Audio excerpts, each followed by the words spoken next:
특히 서울에는 동작이 어떻게 될지, 동작을 지었고 어떻게 될지, 그리고 용산도 지금 엎치락뒤치락 한다는 것인데 이게 어떤 것으로 이제 드러날지, 그리고 송파, 자, 이 지역구도 지금 매우 요동치고 있다 이렇게 보는데 박지원 교수가 자, 어떻게 될 것이라고 일단 좀 정리를 해 주시죠. 이 흐름이 그대로 간다. 예. 그리고 참 표현이 그렇습니다만은 이길 곳은 이기고 질 곳은 진다. 예.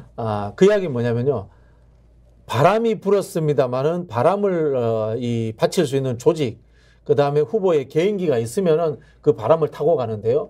근데 후보의 개인기와 조직이 없으면은 선거 초반의 흐름대로 그대로 갈 것이다. 요동을 치다가. 예를 들자면 이런 겁니다. 용산 같은 경우에 저는 민주당 후보가 이길 가능성이 상당히 높다고 봅니다. 그거는 이제 강태웅 후보가 그 기존에 있던 민주당 후보들과 달리 용산고 출신이고, 그 다음에 지난 총선에 떨어지고 난 이후에 4년 동안 표박가리를 했습니다. 그리고 상대적으로 권영세 후보는 이태원 참사 이후에 보였던 모습들에 대해서 비판적인 평가를 받을 수밖에 없고요. 그런 점에 있어서 저는 강태웅 후보가 이길 가능성이 높다 이렇게 보고요.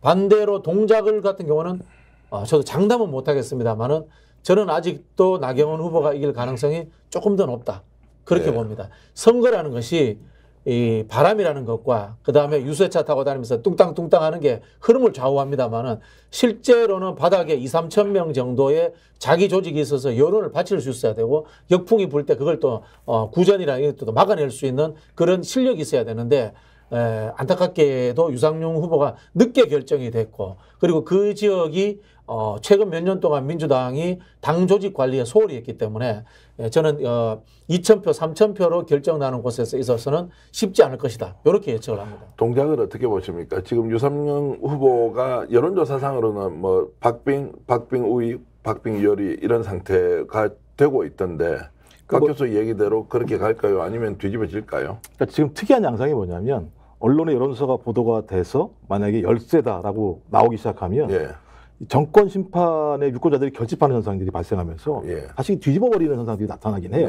그러니까 이건 뭐냐면 지금 선거구도의 핵심적인 부분들은 정권을 심판하고 싶은데 심판하게 달라는 요구인 거고, 근데 심판을 할 지역이 내 지역인데 내 지역에서 지고 있다는 사실이 나오게 되면 사람들이 분노해서 이렇게 올라오는 측면이 있는데, 박진영 교수님 말씀처럼 용산 같은 경우의 흐름과 동작의 흐름 좀 다르다는 느낌 분명히 있어요. 그래서 동작을은 용산은 좀 추세적으로 좀 이기는 흐름으로 가고 있는 것 같은데, 동작을은 얼마나 당일날 유권자를 잘 동원해낼 수 있는 힘이 있는가 부분이 되게 중요한 것 같은데, 지금 그 유사명 후보가 개인적으로 하지는 못하는 것 같고 당력으로 집중해서 그걸 할 수밖에 없는 상황인데, 이게 계속 그때 당일까지 갈 수 있을 것인가라는 부분에 있어서는 잘 모르겠어요. 그래서 그 부분 같은 경우 좀 약간 좀 우리가 여백으로 남겨둘 필요가 있을 것 같고, 근데 용산은 좀 약간 흐름은 바뀐 것 같아요. 또 특히 용산이 대통령실이 있다라는 의미에서 유권자들 같은 경우는 상당히 좀 구조화되고 있다는 생각이 들기 때문에 경향적으로 좀 용산은 좀 그런 것 같다는 생각이 듭니다. 자, 용산은 대통령실이 있기 때문에 오히려 불리한 상황이다. 정권 심판 열기가 높아졌기 때문에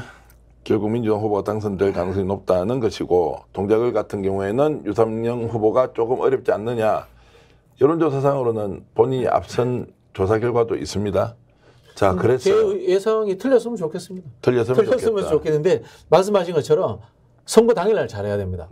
선거 당일날 몇천 표 왔다 갔다 합니다.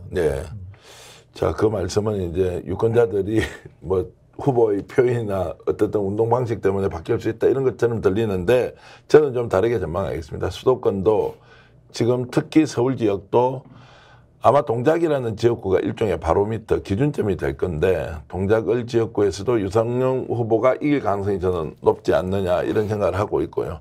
막바지로 갈수록 정권 심판 열기가 굉장히 높아지는데, 여기에서 보수 결집표가 어느 정도 작동할 것이냐 좀 따져봐야 하겠지만, 저는 일단 유상용 후보가 이긴다는데 한 표 던지고, 두 분은 나경원 후보가 이긴다는 쪽으로 한 표를 던져 놓으시죠. 아니, 왜냐하면 여론조사 층위를 보면 그런 거거든요. 그러니까 조사 데이터만 보면 그럼 광진갑은 어떻게 읽어야 되는 거지? 이런 측면들이 분명히 있어요. 광진갑 같은 경우는 딱 붙어 있단 말이에요. 원래 떨어져 있던 것들이. 그래서 지역마다 분명히 편차는 분명히 존재한다.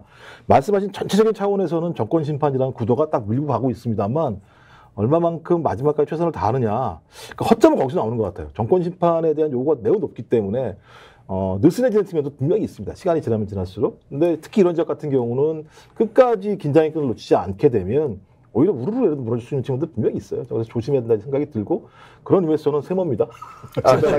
네. 자, 굉장히 이제 지혜롭게 전망을 해주셨는데 일단 OX가 아니고 세모다 이렇게 이제 해주셔서 자 시청자 여러분들께서 어떻게 판단하실지 좀 더 보기로 하고요. 분당 가벌 지역은 대체로 정리가 됐다고 봐야 됩니까? 어떻습니까? 저는 민주당이 이길 것 같아요, 둘 다. 둘 다 이긴다. 네. 그러면 이제 분당 갑 지역구는 안철수 후보하고 네네. 지금 그 이광재 후보가 지금 맞붙고 있는데 네네. 뒤집어졌다 이렇게 보시면 그거는 이제 두 가지 측면인데요. 첫 번째는 후보의 실력 차이가 너무 나요. 그래요? 안철수 후보는 명성에 의존한 선거를 하시는 분이고 이광재 후보는 선거를 제대로 할 줄 아는 사람입니다. 네.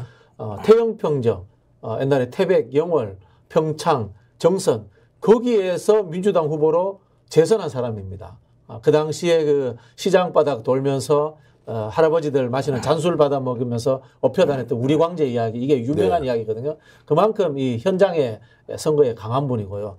그리고 분당갑이 민주당에 불리하다는 이야기에 저는 사실 동의하지 않습니다. 네. 분당갑이 고소득 지역입니다만은 셀러리맨 고소득 지역입니다. 셀러리맨 고소득 지역이기 때문에 민주당이 어떻게 하느냐에 따라서 민주당 텃밭이 될 수도 있는 거예요. 그런데 역대 후보들이 선거 실력이 좀 부족한 측면도 있고 그다음에 민주당이 가지고 있는 중산층과 서민의 정책보다는 과잉 좌파적 공약, 과잉 좌파적 태도 이런 부분들이 그 지역에 안 맞아설 수 있습니다. 그런 부분에서는 이광재 후보가 이길 가능성이 상당히 높다. 이렇게 보고 있고요. 분당을이 오히려 접전을 펼칠 것 같아요. 네. 김은혜 후보도 만만치 않습니다. 만만치 않은데 김은혜 후보는 문제는 뭐냐면 김은혜 후보의 등 뒤를 덮고 있는 이 검은 그림자. 용화대 출신. 네. 네, 검은 그림자를 끝내 저는 그 김은혜 수석이 털어내지 못할 거기 때문에 저는 민주당 후보가 이길 가능성이 높다. 분당 가벌 둘 다 그렇게 봅니다. 분당 가벌이 그래도 국민의힘 쪽에 유리한 지역구였다고 알고 있지 않습니까? 분당 가벌이 민주당에게 넘어간다. 그러면은 경기도에서 실제로 가져갈 만한 지역구가 좀 남아 있습니까? 국민의힘이? 뭐 지금 한 두 군데 정도? 아마 저 국민의힘에서는 두 군데 정도를 우세 지역으로 보는 것 같아요. 그럼 전체 지금 지역구가 60개 60개. 네, 그러니까 지금 확실하게 우세가 되는 경기도 지역 같은 경우는 양평, 그다음에 연천 뭐 이런 쪽, 이런 쪽. 근데 또 이제 보니까 김용태 후보가 나왔던 포천 가평인가요? 거기도 역전되는 여론조사가 나온 게 있기 때문에 제가 볼 때는 경기도 지역이 전반적으로 제가 볼 때는 민주당 바람, 그러니까 정권 침반 바람 플러스 원래 이제 민주당 텃밭이기도 했었기 때문에 이 두 가지가 같이 불면서 상황이 진행되고 있어서 말씀하신 것처럼 분당도 마찬가지인데 분당은 제가 볼 때 추세상 넘어가는 흐름이 만들어진 것 같고 또 괜찮은 후보들이에요. 여기서 재선한 분도 한 분 계시고 그렇죠. 이광재 후보 같은 경우는 뭐 강원도지사에다가 과거 노무현 대통령 시절에는 좌우에 있었던 2인자 중에 하나였었던 측면이 있었고 또 그다음에 이쪽 지역 분들의 보수적인 유권자들이 좀 소위 막말로 좀 쪽팔려 하는 것 같아요. 이 현 정부에 대해서. 네. 내가 보수지만 어떻게 이걸 이따위로 하나. 내가 여기다가 어떻게 투표를 해줄 수 있지라고 하는 굉장히 예를 들면 정권 심판 플러스 또 이 지역이 가지고 있는 특성이 결합되면서 추세상 완전히 좀 넘어가는 분위기가 있다는 생각이 들어서 저는 분당 갑을 그 큰 차이는 안 나겠습니다만 이기는 선거구가 될 가능성이 높습니다. 스픽스는 말하는 언론입니다. 대세는 유튜브, 그중에서 스픽스. 좋아요, 댓글, 구독, 알림 설정. 여러분이 저희를 사랑해 주시고 우리가 여러분을 사랑하는 4가지 방법입니다.